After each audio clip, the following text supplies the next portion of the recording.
উপনিৰ্বাচনত চিডলি সমষ্টি দখল কৰাৰ কাৰণে কংগ্ৰেছে তৎপৰতা চলাইছে। আজি ভূপেন বৰাই চিডলি সমষ্টিত যোগদান পৰ্ব আৰম্ভ কৰিছে। কিমানখিনি তেওঁলোকে প্ৰত্যাহ্বান দিব পাৰিব? মই আগতে কৈছো, এতিয়াও কম, যোনে যোনে দখল কৰিম বুলি আহে ইয়াতে দখল কৰিব নোৱাৰে। যোনে সেৱা কৰিব আহে এইটো সেৱা কৰিব পাৰিব, কিন্তু যোনে যোনে দখল কৰিব আহে, দখল কৰাটোতো 1947 চনতে শেষ হৈ গ'ল। দখলদাৰীৰ পৰা ভাৰত স্বাধীন হৈ গ'ল, এতিয়া আৰু দখল নাই, এতিয়া সেৱা কৰিব লাগিব। প্ৰধানমন্ত্ৰী নৰেন্দ্ৰ মোদী ডাঙৰীয়া কৈছে যে মই সেৱক হয়, তো আজি আমিও ইয়াতে সেৱা কৰি আছোঁ। গতিকে বিটিআৰ অঞ্চলত যোনে ভাবিব মই দখল কৰিম, ই দখল কৰিব নোৱাৰিব। আপুনি দখল কৰাৰ তলত যাব বিচাৰে নেকি? কোনোতো দখলৰ তলত যাব নিবিচাৰে। কোনে দখলত যাব বিচাৰিব? কোনোবা দখল কৰিবলৈ গ'লে তাক ভোট নিদিব ৰাইজে।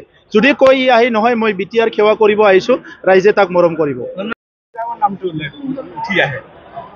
চাওক, যোৱা প্ৰায় 4-3টা বছৰ চৰকাৰ অহাৰ পিছত মই প্ৰত্যেকটো জিলাত ঘূৰি ঘূৰি কোনটো জিলাত বেছিকৈ কোনটো সমস্যা উচ্চাৰণ হয় এই কথাবিলাক মই দেখিবলৈ পাইছোঁ। আৰু কিছুমান জিলাত গ'লে কিছুমান সমস্যা উচ্চাৰণ হয়। ইয়াৰ ভিতৰত অন্য জিলাৰ নিচিনাকৈ চিৰাং জিলাতো ভূমিৰ সমস্যাটো বহুত আলোচনা হয়। আৰু মই এতিয়া ষ্টাডি কৰি গম পালোঁ যে এইটো কিয় আলোচনা হয়। আৰু আজিৰ সময়ত মই আপোনালোকক ক'বলৈ পাই আনন্দিত হৈছোঁ।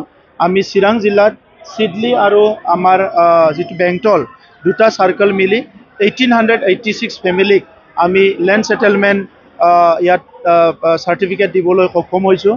ইয়াৰ আগতো দিয়া হ'ল। মুঠতে আজি অফলাইন যিটো আমি দিয়া হ'ল, এইটো আজি দিয়াটো লৈ পেলাই 1,43,000 পৰিয়ালক আমি 4-3টা বছৰত, এক বছৰটো কৰোণাৰ কাৰণে কাম হোৱা নাছিলে, প্ৰায় 2.5টা বছৰত আমি 1,43,000 পৰিয়ালৰ ভূমিৰ সমস্যা সমাধান কৰা হ'ল। এইটো অফলাইনে। আৰু অনলাইন যোগেদি আমি 9 মাহ আগত বৈশ্যমতি আৰম্ভ কৰিছিলোঁ। যেনেকৈ অসমৰ মুখ্যমন্ত্ৰী ডাঙৰীয়াৰ নেতৃত্বত অসমত বসুন্ধৰা হৈছে।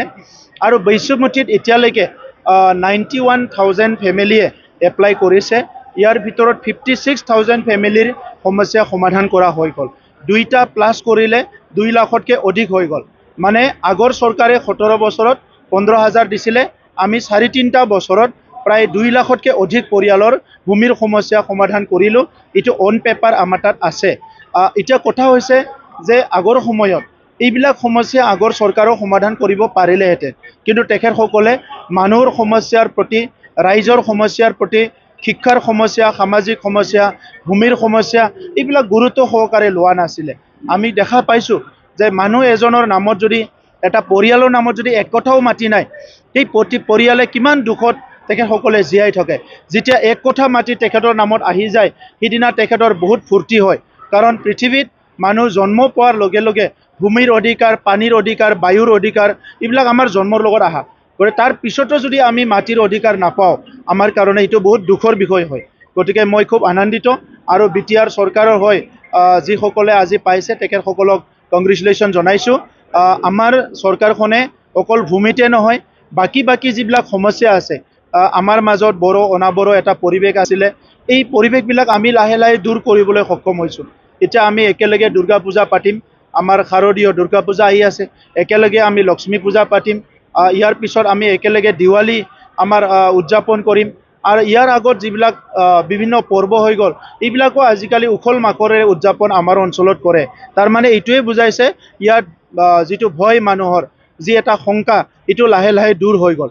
আৰু তেনেকুৱা বিটিআৰে প্ৰধানমন্ত্ৰী নৰেন্দ্ৰ মোদী ডাঙৰীয়াই বিচাৰিছিলে, তেনেকুৱা এটা শান্তিৰ বিটিআৰ গৃহমন্ত্ৰী অমিত শ্বাহ ডাঙৰীয়াই বিচাৰিছিলে। আৰু তেনেকুৱা এটা সমন্বয়ৰ বিটিআৰ, শান্তি আৰু সমন্বয়ৰ বিটিআৰ আমাৰ মুখ্যমন্ত্ৰী ডক্টৰ হিমন্ত বিশ্ব শৰ্মা ডাঙৰীয়া বিচাৰিছিলে।